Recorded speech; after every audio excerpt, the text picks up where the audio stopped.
circular skirt. You will want to scrap on with scrap yarn. Do not use your cast-on comb that comes with the machine for doing your circular skirts, because if you do, when you start doing the circular skirt, it will rise on one side and give you problems. What you need to do is just use your claw weights. You should knit one row of ravel cord before starting your scrap yarn or your main color yarn.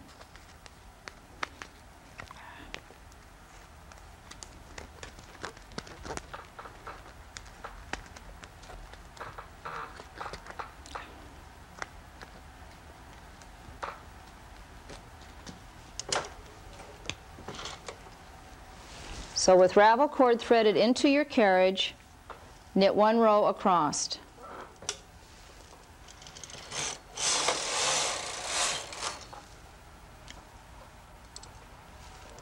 Then thread up your main color yarn and knit the number of rows required by your pattern. In this case, I will knit 10 rows.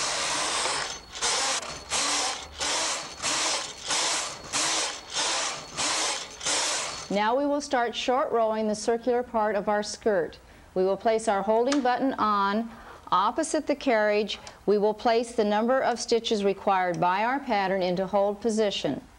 We will knit one row, we will manual wrap and knit back.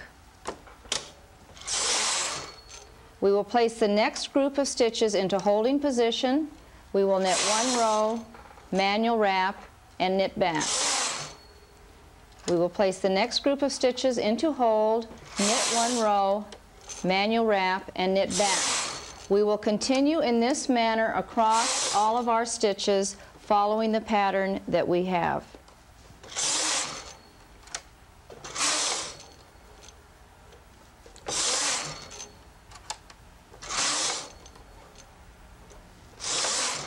Once you have gotten to the end of your needle bed, then you will put these stitches back into hold or into working position. You can either place your carriage to normal knit position, or you can put your needles back till the latches start to close, whichever you prefer to do.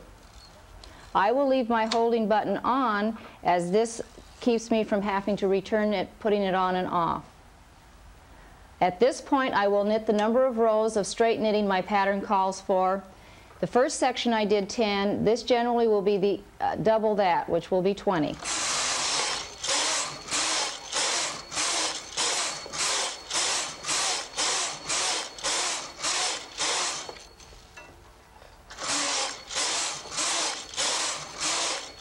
Then you will proceed in the same manner as before, placing the same number of stitches into hold, knitting one row, wrapping, and knitting back. In your straight knitting section, you can also put stripes to give a little more effect to your circular skirt. This is called short row decreasing. You can also short row decrease and increase a skirt by using your holding buttons, placing the appropriate number of stitches in hold, knitting a row and wrapping. Place your next group of stitches into hold, wrap, and knit back. Then your next group of stitches into hold, knit, and wrap, just as we were doing with the first skirt.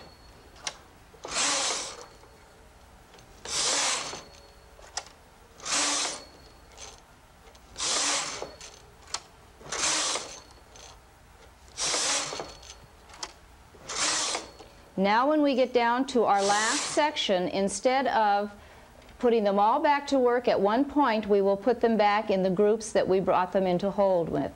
So now I've pushed them back to the latches start to close. I knit one row, I wrap, and knit back.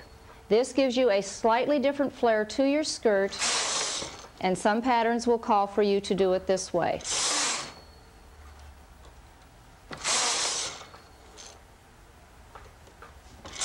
By pressing this type of a skirt in the correct manner, you can also end up with a pleated skirt.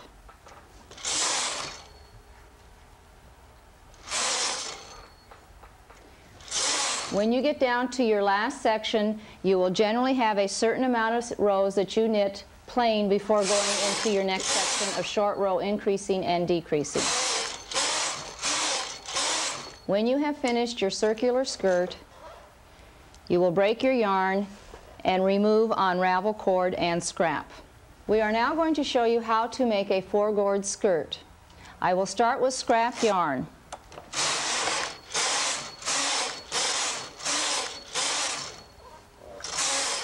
After knitting my row of scrap yarn, I will get my ravel cord and knit one row of ravel cord.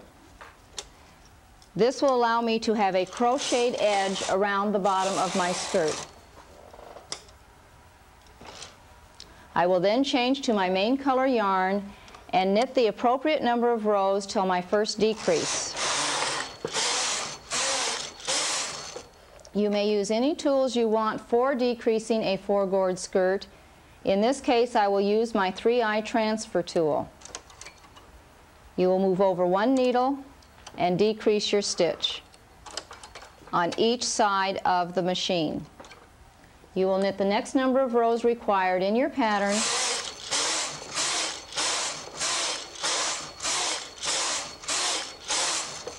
And then again do the decrease in the same manner as you did before.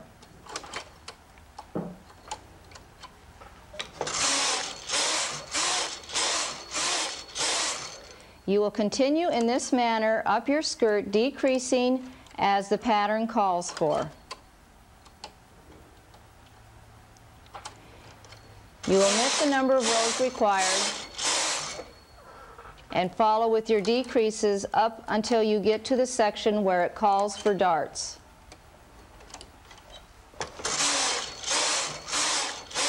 Your pattern may call for 1 or 2 darts depending on the size you are making.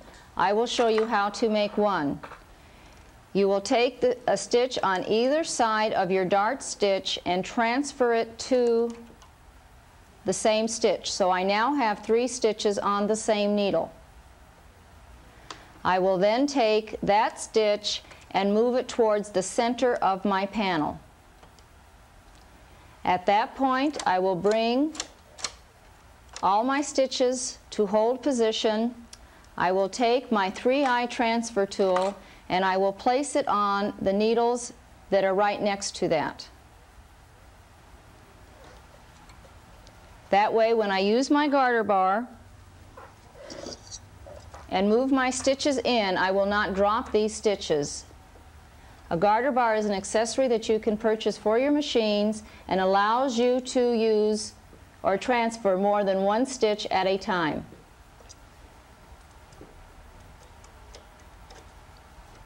You will lay your garter bar into the needles and pull all your stitches onto the garter bar.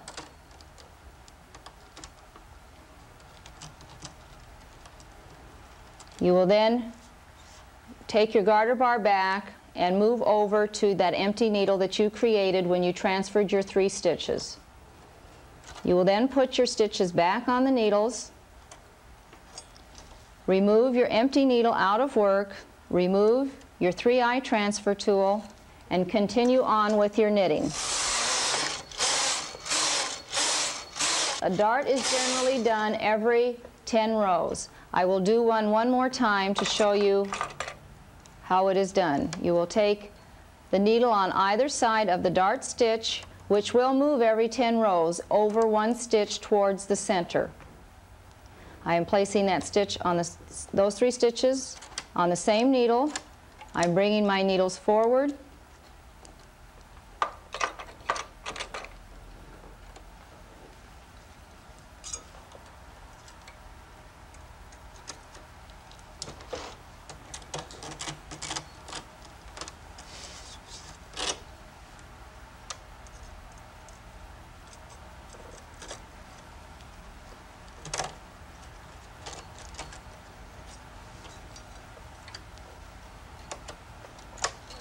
After moving the stitches in, you continue knitting till you get to the next dart.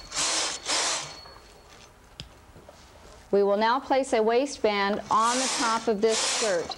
This would be the same type of waistband we would use when we are doing a circular skirt. First of all, we must make a preparatory piece for our facing on our waistband. I'm going to cast on with scrap and ravel cord the number of stitches necessary for my waistband.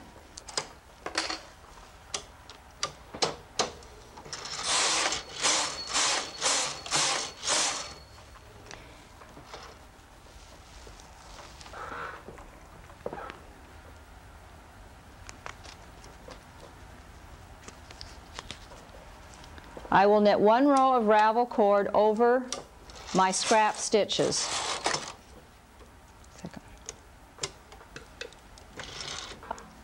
I will then thread up my main color yarn and knit the number of rows required for my waistband facing. In this case, I will use 10 rows.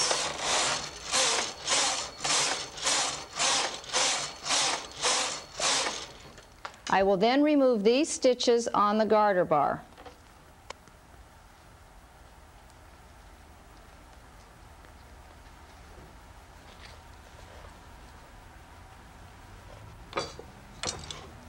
Again, I bring my needles all the way forward. I lay my garter bar into the needles and pull my facing onto the garter bar. I will now take these stitches off of the machine and set them aside to be replaced later. For a waistband, I do not need to remove or break my yarn.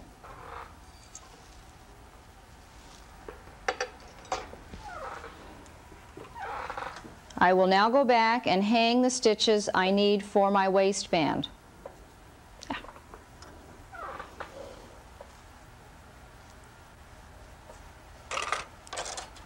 If your pattern calls for you to double up stitches, you will do so at this time. You will go in and pick up a stitch and hang it on the needles that are forward.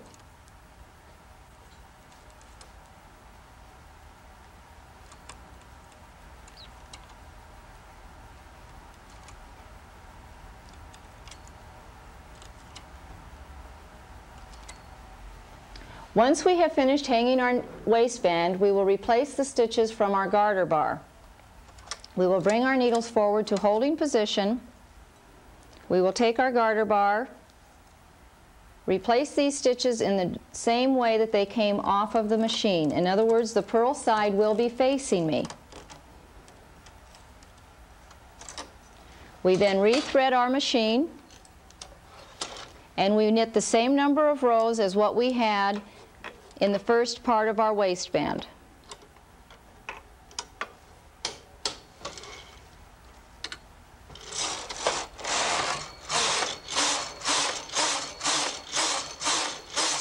At this point, we will go back and hang from the very first row of scrap and ravel cord.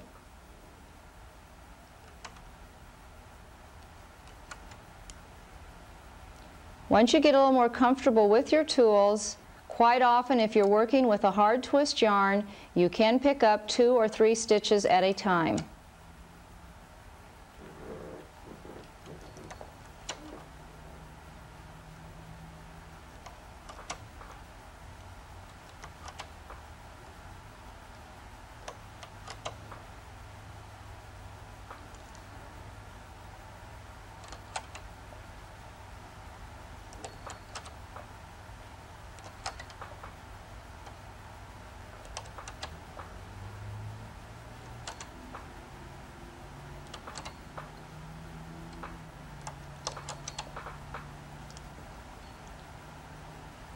Once we have hung all the stitches back from the first part of our waistband, we will bind these stitches off around the posts with our latch tool.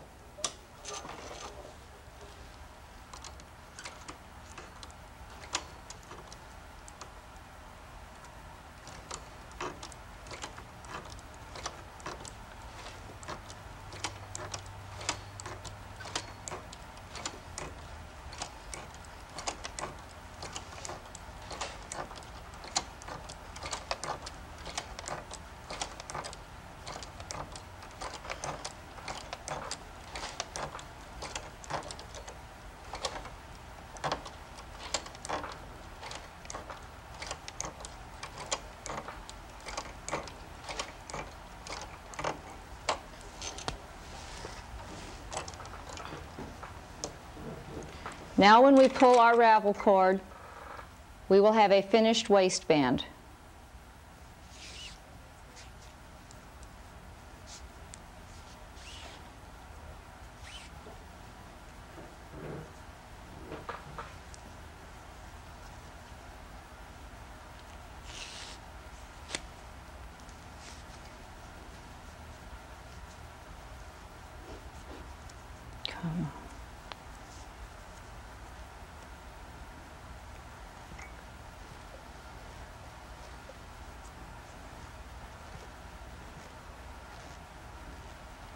This is where our waistband joins to our skirt.